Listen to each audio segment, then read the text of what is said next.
पूरे इतिहास काल में हमने देखा कि भक्ति के माध्यम से ही बहुत बड़ी क्रांतियां हुई। भक्ति के आंदोलन ही देखिए, आप लोग देखिए 1913 का मानगढ़ का आंदोलन। और हमारी बहनें सत्संग के कार्यक्रम में हम लोग भी आपसे जुड़ रहे हैं और आपके सत्संग में आकर के सीखने का काम कर रहे हैं। हम भी बहुत ज़्यादा ज्ञानवान नहीं है, हम लोग भी बहुत ज़्यादा जानकार नहीं है, लेकिन लगातार हम लोग भी सीखने का काम कर रहे हैं। उसी तर्ज पर हम लोग भक्ति और शक्ति के आधार पर हमारे पुरखों ने, हमारे पूर्वजों ने भक्ति की शुरुआत कहाँ से करी और भक्ति का क्या मार्ग था और भक्ति करने का क्या उद्देश्य था, उसको हम लोगों को समझना चाहिए।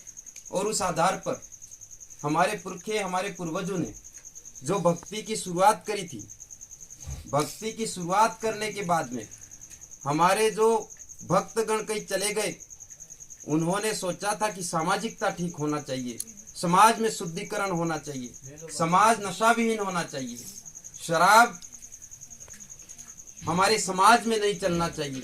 इस तरीके का समाज शुद्धिकरण का काम चल रहा था, समाज को जागरण करने का काम चल रहा था।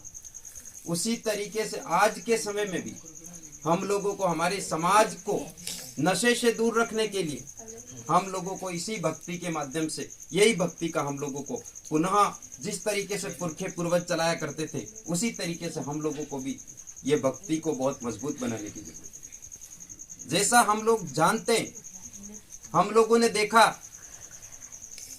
कि पूरे इतिहास काल में हमने देखा कि हमारे जो भक्त थे, गुरु गोविंद की भक्ति को देखिए, संत सुरमाल महाराज की भक्ति को देखिए, इससे पहले मावजी महाराज की भक्ति को देखिए, इससे पहले हमारे कबीर साहिब की भक्ति को देखिए, इससे पहले हमारे रामा पीर की भक्ति को देखिए, इससे पहले हमारे नानक देव की भक्ति को देखिए। तो उनका यही उद्देश्य था, उन पुरखों ने यही सोचा था कि हमारे समाज को ठीक तरीके से सामाजिकता ठीक होनी चाहिए और साथ ही हमारे लोग मिल करके इस भक्ति के माध्यम से, इसी भक्ति का आंदोलन चला करके हमारी समाज, हमारी कौम शासक होना चाहिए, राजा होना चाहिए, ये हमारे लोगों की व्यवस्था थी। लेकिन आज के समय में हमारी भक्ति में क्या हो रहा है, उसको भी हम लोगों को देखने की जरूरत है, उसको भी ठीक करने की जरूरत है।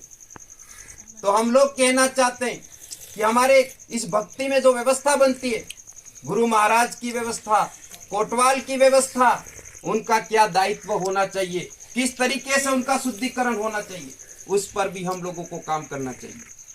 यानी कि आज के समय में हम लोग बहुत जगह देख रहे हैं, बहुत जगह हम लोगों ने देखा है, जा करके बहुत गहराई से देखा है, तब जा करके हमने ये देखा और हमने ये भी पाया कि हमारे भक्ति में हमारे लोग लीन तो है, भक्ति तो कर रहे, लेकिन आज की जो नई पीढ़ी है, युवा पीढ़ी है, पिताजी तो कोटवाल हैं, लेकिन बेटा झटकी लगा रहे हैं। क्या हो रहा है? तो यानी कि हमारी भक्ति का शुद्धिकरण के लिए हम लोगों को काम करने की जरूरत है और भक्ति को ठीक करते हुए हमारे पुरखे, हमारे पूर्वजों के भक्ति के आंदोलन को पढ़ने की जरूरत है। यानी कि आपका 1684 के बाद का आपके जो मावजी महाराज का भक्ति के आंदोलन को पढ़ना चाहिए। क्या आंदोलन था वो? इसी तरीके से हमारे गुरु महाराज जानते कि हमारा जो आपका 1800 ईस्वी का 1819वीं सदी का हमारे गुरु गोविंद का क्या आंदोलन था भक्ति का। वो यही आंदोलन था, इसी तरीके से भक्ति करके समाज को सिखाने का काम कर रहे थे, समाज को पढ़ाने का काम कर रहे थे।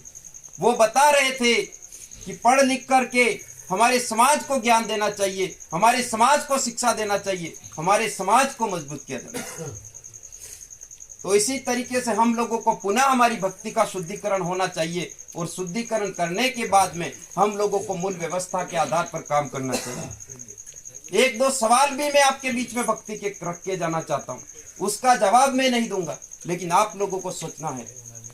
यानी हम लोग जो नमन कर रहे 3 बार, साहेब साहेब साहेब ये क्यों करते हैं, उसको ही आप लोगों को ही सोचना है। एक और सवाल है, ये जो नेजा लगा रहे हैं, ये हमारी क्या बोलते हैं इसको, मोटी, क्या बोलते हैं इसको, बोमटी, हाँ, तो ये यहीं पर क्यों लगाते हैं, बोमटी, बोमटी बोलते हैं, तो यहीं पर क्यों लगाते हैं, इसको भी हम लोगों को सोचने की जरूरत है। और हमारे समुदाय के लोग निर्गुणी स्वभाव की परंपरा के संत कबीर साहेब, रामा पीर की भक्ति को क्यों ज्यादा महत्व देते हैं, उसको भी हम लोगों को सोचने की जरूरत है, समझने की जरूरत। ये सवाल है हमारे आपके बीच में, तो आप लोगों को इसको सोचना चाहिए, समझना चाहिए, और हमारी भक्ति का जो ये आंदोलन होना चाहिए, एक तरह से भक्ति का वो एक साथ में आकर के एक समाज की जाजम पर आकर के हम लोगों को शुरुआत करनी चाहिए। इस तरीके की जो भक्ति का मामला है, उस भक्ति के लिए हम लोगों को तमाम सभी अलग अलग भक्ति के अलग अलग दलों में बटे हुए लोगों को एक जगह पर आकर के आपसी संवाद करते हुए पुनः हमारी जो हमारे गुरु महाराज चले गए, उनकी भक्ति के आधार पर पुनः हम लोगों को आगे बढ़ने की जरूरत है। हमारे समाज को ठीक करने की जरूरत है। आज के समय में हमारे ये गुरु महाराज, हमारे सब लोग बड़ी लोग जानते हैं, हमारे लोग केवल और केवल हमारे समुदाय को मजबूत करने का काम कर रहे थे, हमारे समाज को ठीक करने का काम कर रहे थे। लेकिन 1881 के बाद में हमारे जो गुरु महाराज थे वो लीडर हुआ करते थे। अभी हमारे गुरु महाराज ने बोला था, ये जो गुरु महाराज का पद मिलता है, ये कोतवाल का पद मिलता है, वो पद आपका प्रधानमंत्री से भी बड़ा है, राष्ट्रपति से भी बड़ा है, हमारे गुरु महाराज ने बोला था। तो यानी हमारे जो गुरु महाराज को पद मिल रहा है, हमारे गुरु महाराज हो, हमारे कोतवाल हो, उनको जो जिस तरीके से पद से अपन सुशोभित कर रहे, तो उसी की मान मर्यादा रखते हुए हमारी इस भक्ति के आंदोलन को ठीक करते हुए काम करने की जरूरत है। और हम लोग चाहते हैं कि हमारे सभी दलों के सभी भक्ति शक्ति के लोग एक जगह पर आकर आपसी संवाद करते हुए हमारे इस अभियान को तेज करना चाहिए। और 1881 के बाद में